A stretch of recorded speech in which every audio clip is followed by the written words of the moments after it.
Le graphe 7. Tout d'abord, le graphe 7, ce n'est pas un mot propre en lui-même, mais c'est l'abréviation de graphe fonctionnel de C, commande, E, étape, T, transition. Retenez bien cette combinaison étape, transition. Ben voilà. D'après la définition, le graphe 7, c'est un outil graphique de description des comportements d'un système. Dans notre domaine technique, on fait rarement décrire les systèmes d'une manière littérale. Mais la description des systèmes, elle se fait grâce à des outils normalisés. Et parmi ces outils, c'est le graphe 7. Et il nous permet de décrire le fonctionnement du système d'une manière normalisée. Elle sert aussi comme outil de communication entre les différents intervenants dans notre domaine technique. Elle est composée d'une étape initiale. L'étape initiale est caractérisée par ces doubles carreaux et une transition et étape ordinaire et finalement une liaison orientée. La liaison qui est reliée, comme on remarque ici, la liaison relie transition avec les étapes et les étapes avec les transitions. Dans chaque transition, il y a une récitivité associée à cette transition. C'est quoi la récitivité? C'est la condition qu'elle doit être vérifiée pour que notre système ou bien, passe d'une étape à l'autre. Et à chaque étape, et comme vous remarquez ici, à chaque étape est associée une action. C'est-à-dire l'ordre qu'on désire qu'il va être réalisé par le système. Notre cours sera basé sur une application, se déroule à base d'une application de parking automatique. Ben voilà une description de notre système. Notre système est les actions par lesquelles notre système est constitué. Un moteur électrique qui va manœuvrer la barrière, il va la lever et la faire descendre. Une LED rouge qui va interdire l'accès durant l'action de la barrière et une LED verte qui va donner l'autorisation au conducteur pour qu'il accède au parking. Et les capteurs qui vont fournir de l'information à la partie traitement. Un capteur de présence qui va détecter la présence d'un véhicule, un autre capteur B2 qui va détecter l'accès total du véhicule au parking et un capteur S1 qui va détecter la position basse lorsque la barrière est fermée, sera détectée par S1 et un autre capteur S2 qui va détecter la fermeture totale de la barrière. Le fonctionnement désiré est assez simple. À la présence d'un véhicule, la barrière s'ouvre et une LED rouge s'allume en indiquant que la barrière est en train d'être manœuvrée, c'est-à-dire il interdit l'accès au parking. Lorsque la barrière est complètement ouverte, à l'ouverture complète de la barrière, la LED verte s'allume, donnant l'autorisation au conducteur d'accès. Après l'entrée du véhicule, la LED rouge s'allume, comme quoi la barrière est en train d'être fermée. Qu'est-ce qu'on va faire par la suite? Cette description, on va la refaire selon les normes du graphe 7. Le voilà. À la présence d'un véhicule, la barrière s'ouvre. Voilà l'action, la barrière s'ouvre et une LED rouge s'allume. Il interdit l'accès. On attend l'ouverture complète de la barrière. La barrière est levée, pas encore. Lorsque la barrière est complètement ouverte, on va passer à l'étape suivante, à l'action suivante. C'est l'autorisation. Donnons l'autorisation au conducteur. Voilà. Et par la suite, qu'est-ce qu'on va attendre? On va attendre que le conducteur accède complètement, pénètre complètement au parking. Après la réalisation de cette condition, notre graphe 7 passe à l'action suivante. Voilà, la barrière est en train d'être manœuvrée, d'être fermée. On va attendre la fermeture. La barrière passe. On va attendre la fermeture complète de la barrière. La fermeture complète de la barrière, lorsque la fermeture complète de la barrière est réalisée, le cycle va se reprendre. Le voilà. Nous avons le graphe 7. Nous n'avons pas un seul point de vue du graphe 7. Le point de vue système. Dans ce point de vue, on n'a fait que décrire les actions et les informations nécessaires pour leur exécution. Par exemple, l'action désirée à l'étape 2, ouvrir la barrière, allumer la LED rouge. L'information nécessaire pour l'exécution de cette action, c'est la présence d'un véhicule, ainsi de suite. Pour qu'on puisse allumer la LED verte, l'information nécessaire, la barrière doit être complètement ouverte, ainsi de suite. On va passer à un autre point de vue. C'est point de vue partie opérative. Ce sont les actionneurs qui ont réalisé, ce sont les éléments techniques, on va monter vers les solutions technologiques qui ont permis la réalisation de ces actions.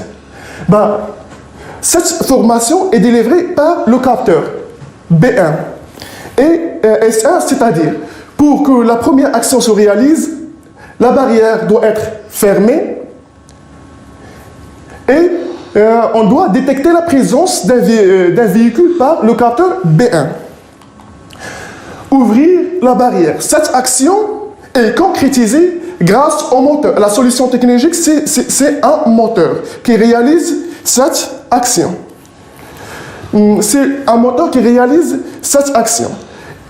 Et par exemple, un autre exemple, l'accès d'un véhicule sera détecté par le capteur B2, c'est-à-dire la solution technologique qui a permis la réalisation de cette partie-là, c'est le capteur B2. Et il y a aussi un autre point de vue, c'est le point de vue de partie commande. Je pense que vous avez déjà vu dans la partie ADC qu'on ne commande pas directement les moteurs, mais on le fait via des intermédiaires qui sont appelés des pré-actionneurs. Par exemple, le moteur M1, on va le commander grâce à l'intermédiaire de pré-actionneur K2. Par exemple, le pré-actionneur K1, il va commander le moteur à l'ouverture et le pré-actionneur K2, il va commander le moteur en fermeture. La différence entre cette partie, ce point de vue opératif et point de vue commande, c'est qu'on va remplacer seulement les actionneurs par les pré-actionneurs qui les commandent. On passe maintenant aux règles d'évolution de graphe 7. Comment notre graphe 7 passe d'une étape à une autre, ainsi de suite. Règle 1, situation initiale. L'étape initiale est considérée initialement active, ce qui permet l'évolution de l'automatisme dès que la réception associée à la réceptivité associée à la première transition devient vraie. C'est-à-dire, lorsqu'on branche notre automate au réseau et on l'alimente directement, l'étape initiale, à ce moment-là, elle est active. Règle 2.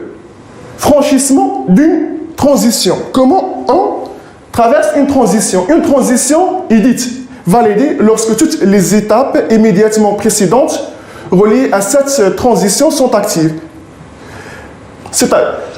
À ce moment-là, on dit cette transition qui clignote, on dit qu'elle est valide. Par contre, c'est-à-dire, on attend la réalisation de cette transition, la condition qui lui correspond pour qu'on puisse évoluer vers l'étape suivante. Par contre, les autres transitions ne sont pas encore valides. Pour qu'on puisse franchir cette transition, elle doit être valide, c'est-à-dire on attend l'étape précédente. L'étape qui lui précède est active et que la réceptivité associée à cette transition est vraie. Qu'est-ce qu'on va attendre pour le moment? Que cette condition se réalise. Lorsqu'un véhicule se présente et la barrière est fermée, automatiquement on aura une évolution on aura un passage vers l'étape suivante. Le voilà. Notre système est passé à l'étape suivante. Troisième règle, évolution des étapes actives. Le franchissement d'une transition entraîne simultanément l'activation de toutes les étapes immédiatement suivantes, la désactivation de toutes les étapes immédiatement précédentes. Si vous avez bien remarqué, lorsqu'on a passé à cette étape, automatiquement, la première étape c'est désactivé. Pour le moment.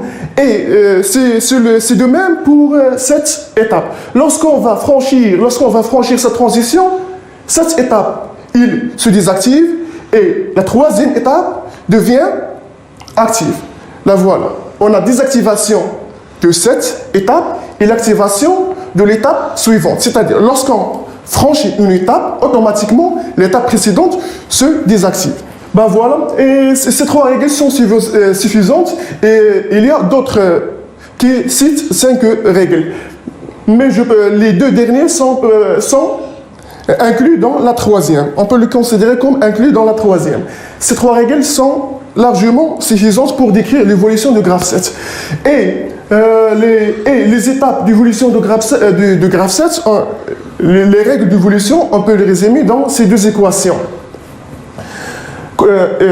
Condition d'activation d'une étape. Quand est-ce que l'étape devient active? Quand est-ce que l'étape I devient active? Lorsque l'étape qui lui précède est active et la transition qui lui précède est aussi active. C'est-à-dire, quand est-ce que l'étape 3 devient active? Lorsque l'étape 2 est active et la condition qui lui correspond se vérifie. Cette étape égale à 1 et celle-ci doit être égale à 1. Voilà. Lorsque ces 2 conditions se sont réalisées, on a l'activation de cette étape. Et quand est-ce que l'étape se désactive? Condition de désactivation d'une étape. L'étape 2 se désactive lorsque l'étape suivante s'active. Voilà. Lorsque l'étape 3 s'est activée, automatiquement l'étape 2 se désactive. Retenez très bien ces règles. On va les utiliser par la suite lorsqu'on désire programmer le système. Les structures de base d'un graphe 7. La première structure, la structure séquentielle qu'on a utilisée jusqu'à maintenant, c'est une structure facile. Une étape n'est suivie que d'une seule transition et une transition n'est suivie que d'une seule étape, ainsi de suite. La deuxième structure, c'est les séquences simultanées. La première partie de cette structure, divergence en est. C'est-à-dire, lorsque cette transition devient vraie, automatiquement, les séquences suivantes s'activent d'une manière simultanée. Si nous avons n séquences en parallèle, elles s'activent d'une manière simultanée. Convergence en est. Cette transition ne devient vraie qu'après la fin des étapes précédentes. Voilà une autre structure, sélection de séquences. Cette structure, elle permet de faire un choix unique d'évolution entre les séquences. C'est-à-dire, soit on va suivre cette séquence ou bien l'autre séquence, c'est-à-dire celle-ci. Selon la condition qu'elle se réalise en premier temps. Si cette condition se réalise, bien sûr qu'on va prendre ce chemin. Si cette condition se réalise, on va prendre ce chemin-ci. Cette partie, et à ce niveau-là, nous avons une divergence en OU, et cette partie-là, nous avons une divergence en OU. Voilà 2 autres structures qui sont des cas particuliers de la partie OU, du choix de séquence, le saut d'étape. Si la condition B est vraie, on va continuer notre évolution. Si cette condition B bar se réalise, on va sauter cette séquence. Et structure répétitive. Qu'est-ce qu'il dit cette structure? On va répéter cette séquence tant que cette condition est vraie. Lorsque la condition A devient vraie, on va continuer notre évolution d'une manière normale. On va faire par la suite des applications concernant ces 2 structures. On passe à la partie suivante, cas particulier des choses, à savoir réceptivité toujours vraie, condition, c'est-à-dire condition toujours vraie, le passage de l'action de l'étape 4 à l'étape 5, il ne nécessite rien, le système va passer directement à l'étape suivante. Cette réceptivité, on l'utilise souvent dans le cas de convergence en et. Et temporisation. Parfois, nous avons besoin dans notre système de créer une temporisation. On va lancer la temporisation et pour qu'on puisse évoluer vers l'étape suivante, on va attendre la fin de cette temporisation. Qu'est-ce qu'on fait dans la transition? Qu'est-ce que signifie cela? T, c'est-à-dire la temporisation qu'on a actionnée dans l'étape 4, elle va durer 5 secondes. Ou bien on peut l'écrire de cette façon-là. 5 secondes X, c'est-à-dire l'étape 4. Encore une fois, temporisation que nous avons actionnée dans l'étape 4, elle va durer 5 secondes. Ces deux cas particuliers à savoir pour le moment. On passe maintenant à une application qui illustre les séquences ou bien les structures que nous avons déjà vues. Exemple de structure et exemple avec branchement et. Quelle charge? Qu'est-ce qu'il fait ce système? Après appui sur départ cycle, ce bouton-là, les deux chariots partent pour aller-retour. Ils font un parcours aller-retour. Un nouveau départ cycle ne peut se faire que si les deux chariots sont à gauche. C'est-à-dire on ne peut relancer le système que dans le cas où ces deux chariots reprennent leur place. G signifie capteur gauche, D capteur position droite, G action gauche, D action droite. Voilà notre système. Lorsqu'on va appuyer sur le bouton poussoir et les deux chariots sont en position gauche, notre système évolue. Voilà. Si vous remarquez très bien que dans une structure parallèle, simultanée, l'évolution de séquence est indépendante.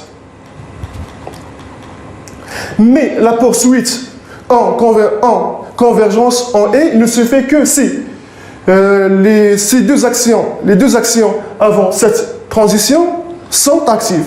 4 actives, 7 actives, c'est-à-dire on pourra poursuivre notre évolution. Le voilà, le cycle se reprend.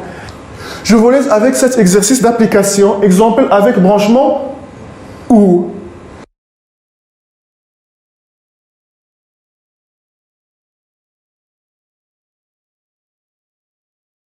Nous avons arrivé au terme de ce cours.